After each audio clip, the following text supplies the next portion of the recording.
Olá, eu sou a Chime Sensei, também conhecida como professora Letícia nas aulas de alfabetização. Eu recebi uma pergunta de uma mãe falando assim: Professora, como que eu faço para incentivar meu filho a aprender ou a usar a língua portuguesa? Hoje eu vou dar 3 dicas, então fiquem comigo.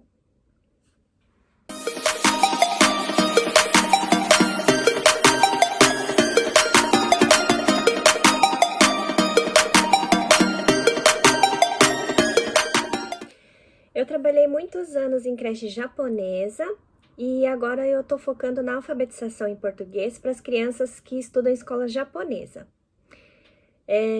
Aqui no Japão, eu percebi, assim, 3 tipos de perfis de crianças, né? Então, tem aquela criança que é fluente no português e no japonês. Tem aquela outra criança que tem a língua japonesa como língua principal, né?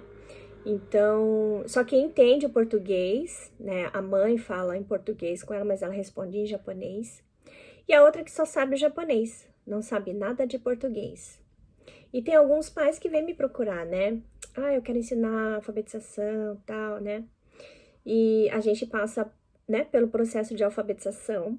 Mas essas crianças que não entendem o português, elas vão sair lendo e escrevendo, mas elas não vão saber o significado da palavra, né? Então, isso dificulta um pouco o ensino da língua em si, né? Porque não adianta aprender só a ler e escrever sem saber o que tá falando, o que tá lendo, e tem alguns exercícios que é para ligar a figura à palavra. Ela consegue ler a palavra, mas não sabe o significado, então não consegue ligar a figura, né? Então eu preciso muito da colaboração dos pais e eu vou dar aqui as dicas de como incentivar o seu filho a gostar, né? E a ter interesse pela língua portuguesa. Então a dica número 1: decida que você vai ensinar o português, né? Mas não é ensinar que nem professora. É só você falar naturalmente no dia a dia a língua portuguesa, né? Então, da gravidez, né? Quando o bebê tá na barriga, fala em português com o neném. Aí depois que ele nasce, fala em português com o neném, né? Aí, um erro que as mães cometem, né? Quando o neném começa a ir pra creche, ela pensa: nossa, eu preciso ensinar o japonês, porque aí ela tem que se virar sozinha lá na creche, né? Aí começa a falar o japonês. Aí lá na creche o bebê escuta só japonês. Aí chega em casa, também escuta umas palavras em japonês, porque às vezes tem mãe que não sabe falar o japonês, mas sabe algumas palavras, né? Então essa criança vai acabar tendo a confusão entre as línguas. Então, é importante você decidir que quer ensinar o português, que ela fale o português, e você não misturar as línguas, tá? Porque a criança, ela é muito inteligente. Ela vai chegar na creche, ela vai falar em japonês com as professoras, com os amiguinhos. Ela vai chegar em casa, ela vai falar em português com a mamãe e com o papai, né? Não precisa disso. Porque aqui no Japão, elas vão estar, na maior parte do tempo, em contato com a língua japonesa, tá bom?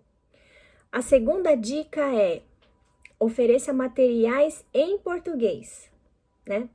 Às vezes a criança quer ver um vídeo, coloca um vídeo em português, um desenho legal em português, coloca música em português, tem jogos em português.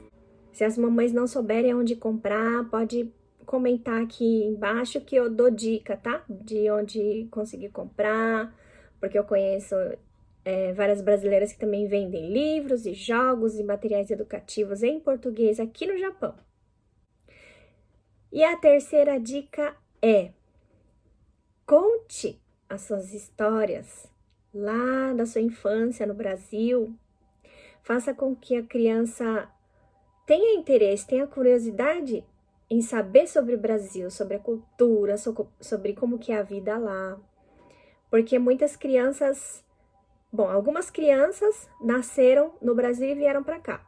E outras nasceram aqui no Japão, então não conhecem, né? Então fala desse calor humano, né, brasileiro, que a gente abraça, a gente beija. Isso é muito importante para as crianças, né? Sentirem esse amor. E falem também da dança, falem da comida, falem as histórias da sua infância, né? Quando eu conto para as minhas filhas, né? Ah, que quando eu era criança, quando a mamãe era criança, quando chegava ano novo, juntava eu me juntava com as minhas primas, as minhas tias, meus pais, meus irmãos. A gente ia lá na praia passar o ano novo, né? Aí lá no Brasil, a gente tem aquela simpatia, né? De pular as ondas, fazer os pedidos, e era muito legal. E lá no prédio, a gente ficava no 10º andar, então a gente rasgava um monte de papel durante o ano, né? Aí chegava nessa virada do ano, a gente levava aquelas sacolas lá de papel picado. Aí quando dava meia-noite, a gente jogava pela varanda, era lindo, assim, os papelzinhos, parece neve, né? Então a gente, né, conta essas histórias, meu marido conta as histórias dele, e elas ficam encantadas, elas falam, ah, eu também quero fazer, né? Porque aqui é uma cultura mais calma, né? Mais silenciosa. Lá no Brasil é mais alegre, mais festa. Então, é legal a gente mostrar esse lado do Brasil para as crianças terem orgulho de ser brasileiras, para elas se sentirem parte da comunidade brasileira. Quando a criança se sente assim, ela vai para a escola, ela fala: "Olha, eu sei falar 2 línguas", né? Olha que legal. E tem criança japonesa que fala: "Nossa, então me ensina como que fala tal coisa em português". As crianças ficam admiradas, né? Isso faz com que as nossas crianças brasileiras tenham mais confiança, né? Então tá tudo ligado. Depois eu dou mais dicas. Esse vídeo foram essas 3 dicas, então apliquem e vocês vão ver o resultado. Tá bom? Qualquer dúvida, qualquer pergunta, me manda aqui nos comentários, me manda e-mail. Meu e-mail é atmsensei@gmail.com, tá? Espero vocês. Tchau!